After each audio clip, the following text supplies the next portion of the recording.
Assalamualaikum warahmatullahi wabarakatuh. Pada kesempatan kali ini, saya dan teman-teman saya dari kelompok 6 akan menjelaskan apa sih Down syndrome itu.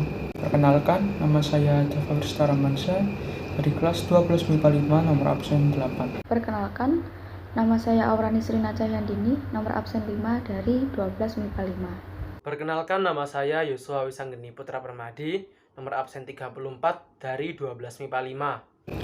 Down syndrome adalah suatu kelainan genetik karena terdapat 3 kromosom ekstra pada kromosom 21.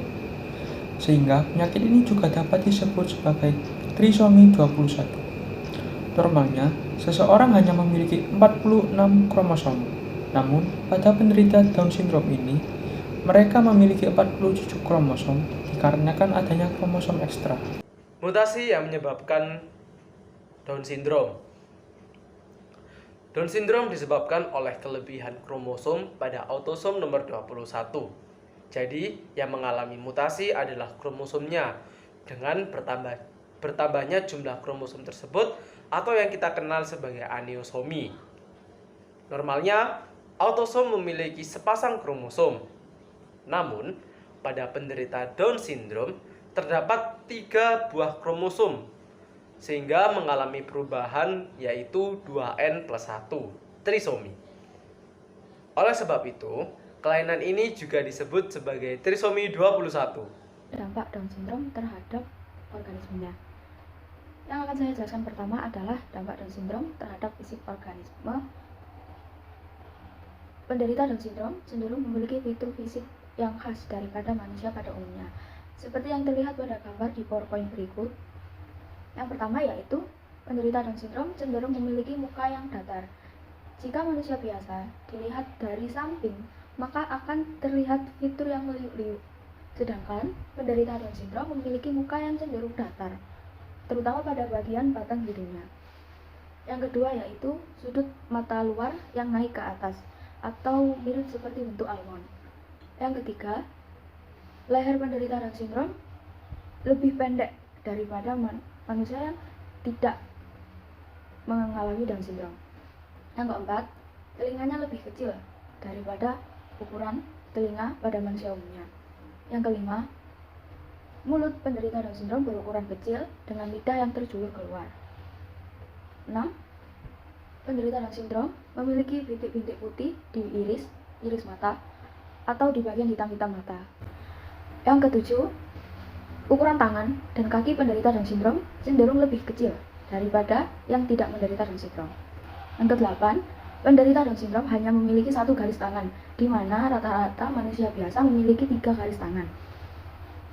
Yang kesembilan, jari kelingking penderita Down syndrome relatif lebih kecil dengan keadaan yang biasanya melengkung mendekati ibu jari. Yang ke-10, penderita Down syndrome memiliki bentuk otot yang buruk dan sandi yang longgar. Nah, otot dan sendi yang kurang sempurna ini menyebabkan anak dengan kondisi ini akan lebih lambat untuk belajar tengkurap, duduk, berdiri, dan berjalan. Yang terakhir yaitu, penderita Down syndrome relatif lebih pendek daripada rata-rata pada usianya. Yang kedua, saya akan menjelaskan dampak psikis dari penderita Down syndrome.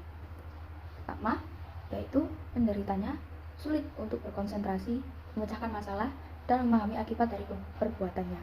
Yang kedua yaitu, penderita Down syndrome cenderung berperilaku obsesif atau kompulsif, di mana mereka akan melakukan sesuatu yang sama secara berulang-ulang, dan jika mereka tidak melakukannya, mereka akan diliputi oleh kecemasan.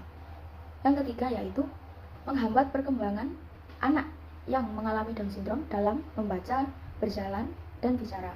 Yang keempat atau yang terakhir, emosional.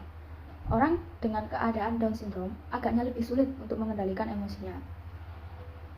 Orang Down syndrome lebih sensitif terhadap rasa sakit, namun mereka juga mengalami kesulitan dalam mengungkapkan rasa sakitnya.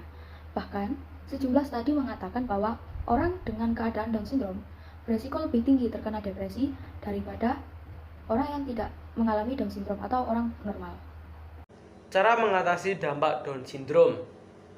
Sampai saat ini, memang kelainan Down syndrome belum dapat disembuhkan. Namun, beberapa pengobatan yang dapat dilakukan bagi para penderita Down syndrome agar dapat menjalankan aktivitas sehari-hari secara mandiri, antara lain. Yang pertama, melakukan fisioterapi agar sistem motorik dan sistem gerak tubuh dapat berjalan dengan selaras. Yang kedua, terapi berbicara agar sang penderita dapat berbicara dengan lancar tanpa terbata-bata. Yang ketiga, terapi okupasi. Dan yang keempat adalah terapi perilaku. Selain pengobatan, adapun peran aktif yang dapat diberikan oleh keluarga adalah yang pertama, mempunyai akses perawatan kesehatan yang baik. Yang kedua, mengikuti program yang membantu dan mendukung bagi anak pengidap Down syndrome.